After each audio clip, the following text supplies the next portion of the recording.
Drake, I just wanted to talk about practice today. This guy's first full practice where there was instructions going on in a while. What was the feel in practice, and what did you kind of take away from it? Today was a good day to get up and down the ice.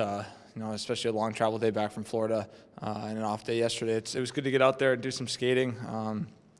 We made sure we covered some D-zone coverage and worked on getting the puck out of our zone. We've been slacking a little bit in that department, and just making sure we have a better system in our own zone with supporting around the puck and stuff like that. And then at the end of the practice, we did some 2-on-1s just to make sure guys were bearing down on their opportunities. And I think it was a pretty good practice overall.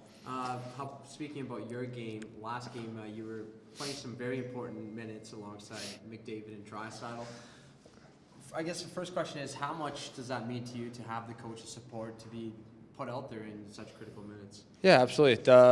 From day one in training camp, I've been trying to find ways to build trust in the coaching staff, and a goal of mine this season was to play more minutes, play more special teams, and increase my input on the ice, and just do an overall better job and playing more consistently. And I think my game has been speaking volumes to that. I think I've been playing pretty well for the most part this season.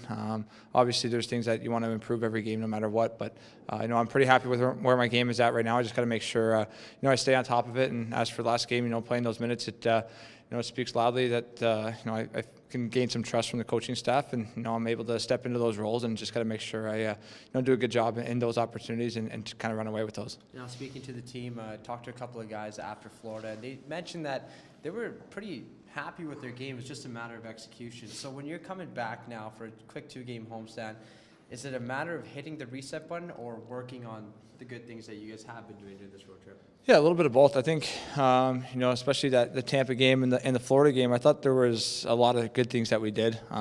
Looking at the Florida game, we kind of fell asleep in the second period with just little things like execution and just being a little bit slow getting to pucks. But I think now that we're home, we've had a couple of days off, we can refresh and hit the reset button on our minds and our bodies and get back to it. I don't think we have to really change our game or anything like that. I think we've been doing a lot of really good things. There's some things that we need to fine tune, and so that maybe not hitting the reset button as a whole in the team, but just kind of getting regrouped and resituated and feeling good again.